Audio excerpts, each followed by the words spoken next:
చూడండి,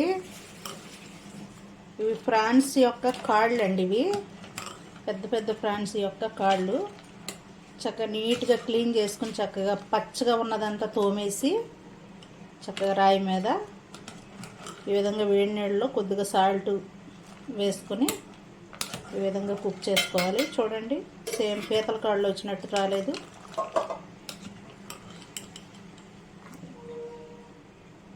ఈ విధంగా క్లీన్ చేసేసుకొని చక్కగా ఉడకబెట్టుకోవాలండి. ఎలాంటి స్మెల్ ఉన్నా పోతుంది. ఇంకా మరి ఊరికి మరగబెట్టేయకూడదు, జస్ట్ వేడి నీళ్ళు కాసి అందులో వేసుకోవాలి. ఈ విధంగా ఇవి చక్కగా ఇప్పుడు పులుసు చేసుకుందాము.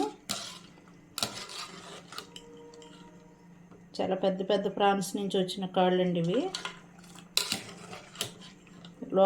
వీటి లోపల చాలా మీట్ ఉంది. మీట్ ఉందని ఇంకా పులుసు పెడదామని ఇలా రెడీ చేస్తున్నాను. ఇదిగోండి, పైన కనిపిస్తుంది కదా,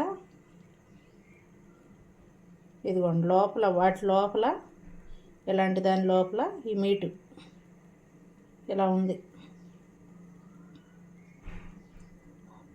ప్రిపేర్ చేద్దామండి. ఇంకా హలో అండి, చూడండి ఈ విధంగా చక్కగా ప్రాన్స్ యొక్క లెగ్స్ అండి, కాళ్ళు చక్కగా పులుసు చేసేసుకున్నాము వీటితోటి. చూడండి, చక్కగా క్లీన్ చేసి ఉడకబెట్టినటువంటివి చక్కగా వేడి నీళ్ళలో వేసి ఉడకబెట్టి తీసినవి ఎలా ఉన్నాయి చూడండి.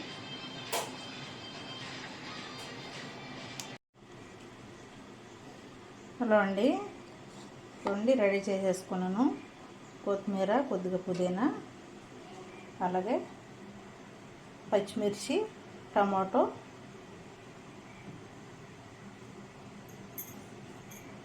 ఆనియన్ అండి,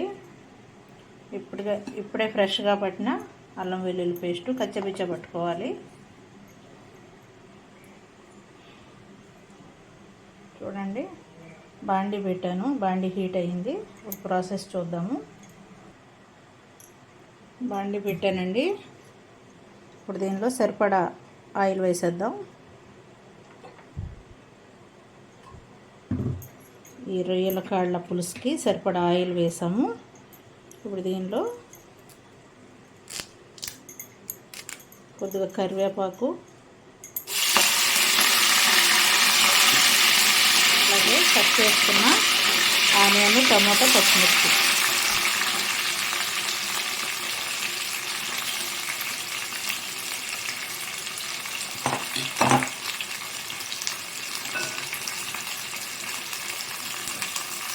మగ్గిన దాంట్లో ఒకసారి కలుపుకొని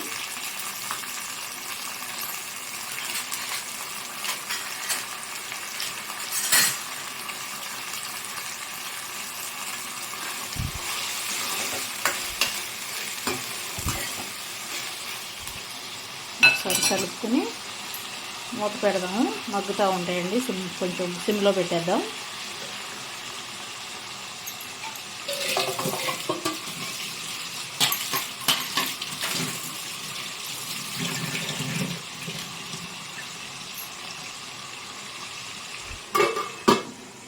మగ్గనిద్దామండి.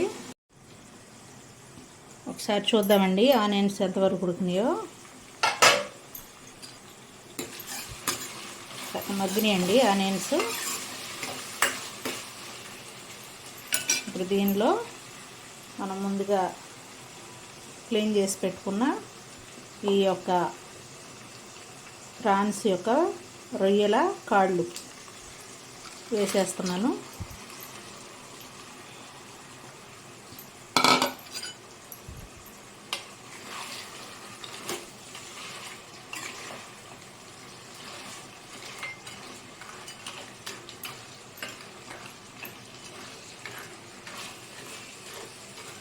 ఇది చాలా కాల్షియం ఉంటుందండి, అందుకని ఇంకా వేస్ట్గా పడేయకుండా క్లీన్ చేసి మీట్ ఉంది కాబట్టి నేను ఈ విధంగా రెడీ చేస్తున్నా.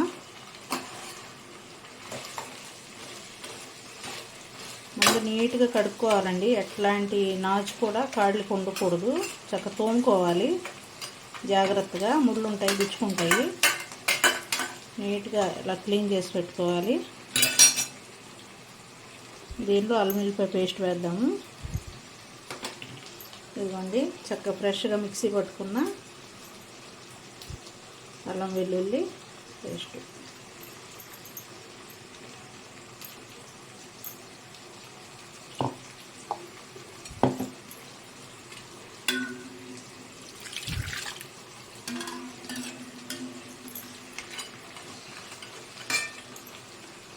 కొద్దిగా వాటర్ వేసుకున్నామండి. ఇది కొద్దిగా కుక్ అవనిద్దాం.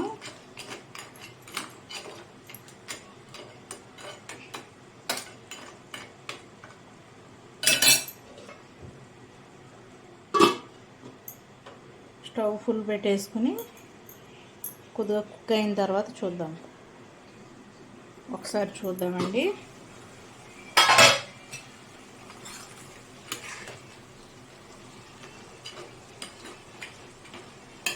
చక్క మొత్తం నీరు వదిలిందండి.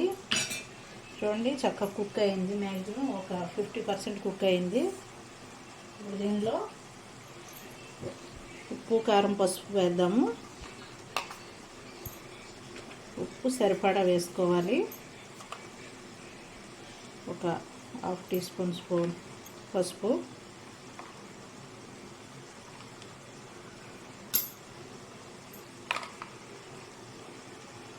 అలాగే కొంచెం నాన్ వెజ్ కదండి, స్మెల్ రాకుండా సరిపడా కారం.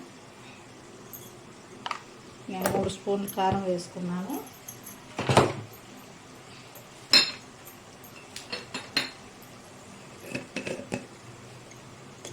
అలాగే కొద్దిగా గరం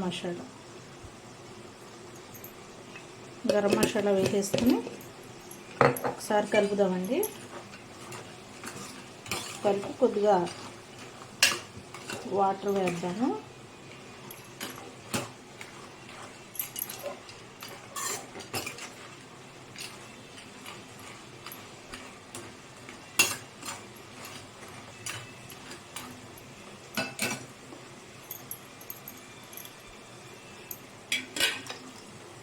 వాటర్ వేద్దామండి. ఇందులో నేను ముందుగా వేడి చేసి పెట్టుకున్నటువంటి నీళ్ళు వేస్తున్నాను. హీట్ వాటర్ అండి ఇవి.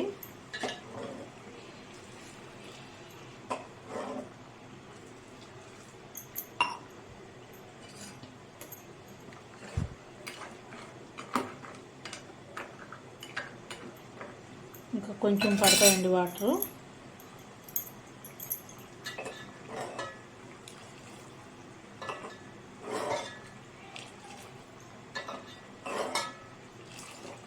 ఒక లోట పట్టిందండి వాటరు. మనకి పులుసు కావాలి కాబట్టి కొద్దిగా నీళ్ళు ఎక్కువగానే వేసుకోవాలి. ఇది బాగా కుక్ అవనిద్దామండి.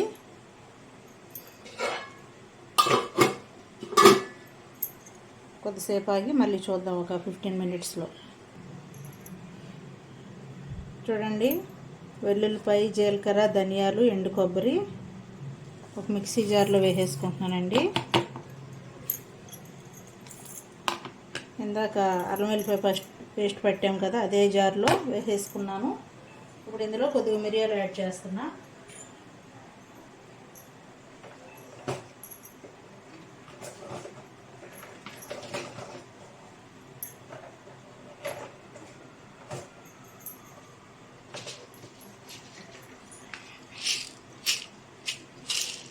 ఇదిగోండి 4 మిరియాలు యాడ్ చేస్తున్నాను.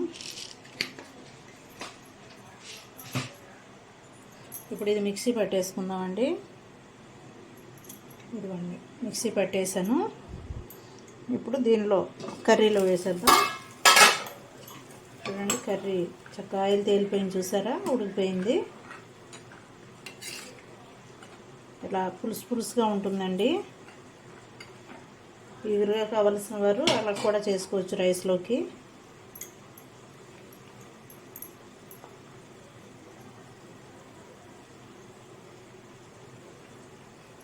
ఇప్పుడు పట్టుకున్న మసాలా ఇందులో వేసేస్తున్నాను. సీ ఫుడ్స్కి ఏ కర్రీకైనా కూడా వెల్లుల్లి జీలకర్ర చాలా టేస్ట్ ఇస్తుందండి కర్రీ. అది మాత్రం మసాలాల్లో మిస్ చేయొద్దు. ఎన్ని మసాలాలు వేసినా వెల్లుల్లి జీలకర్ర చాలా బాగుంటుంది సీ ఫుడ్కి. అది రొయ్యలు అవనివ్వకండి, ఏదైనా కానీ.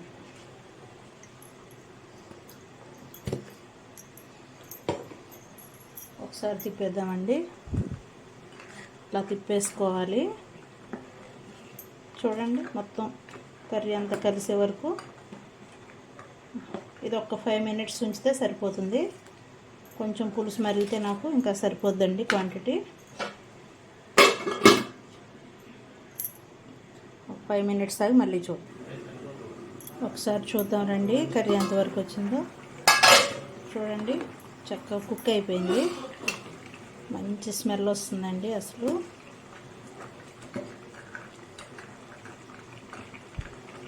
మోకాళ్ళ నొప్పులు ఉంటే ఈ సూప్ కూడా తాగొచ్చండి. ఇలాగా ఇది సూప్గా పనికొస్తుంది, కర్రీలోకి బాగుంటుంది. చక్కగా కిచిడి, ఏదైనా జొన్న రొట్టె లాంటిలో వాటిలోకి బాగుంటుందండి ఇది. ఇది చిన్నప్పుడు మా నాన్నగారు చేసి పెట్టారు నాకు. నేను అది గుర్తుపెట్టుకుని ఈరోజు మళ్ళీ ఇది చేస్తున్నాను. సెకండ్ టైం అండి ఇది తింటాం. ఇప్పుడు మా నాన్నగారు చేసినప్పుడు తిన్నాను.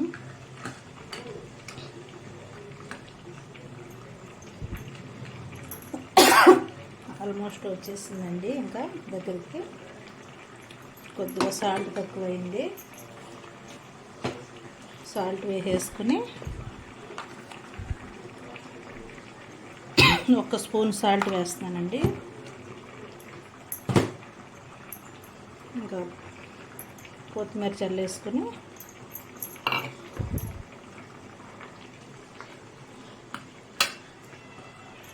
మనం ఇంకా స్టవ్ ఆఫ్ చేసేసుకోవడమే. ఎలా ఉందండి రెసిపీ? న్యూ రెసిపీ నాకైతే ఇది. Thank you so much friends. Thank you for watching. Please subscribe our channel. Me subscribe ద్వారా ఛానల్కి సపోర్ట్ అందించండి. Thank you so much to all my subscribers and watchers. Thank you all.